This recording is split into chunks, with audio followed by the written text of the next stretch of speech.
एक दिवा घराच्या समृद्धीसाठी, आपलं एक मत लोकशाहीच्या समृद्धीसाठी.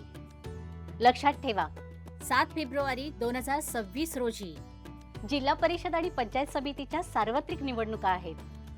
आपलं बहुमूल्य मत वाया घालवू नका. तुमचा एक निर्णय परिवर्तन घडू शकतो. लोकशाहीची शान आपले मतदान. 7 फेब्रुवारी 2026 रोजी सातारा जिल्हा परिषद तसेच पंचायत समितीच्या सार्वत्रिक निवडणुका होणार आहेत. मतदानाची वेळ सकाळी 7:30 ते सायंकाळी 5:30 वाजेपर्यंत. मतदान आपलं कर्तव्य आहे. मतदान करा.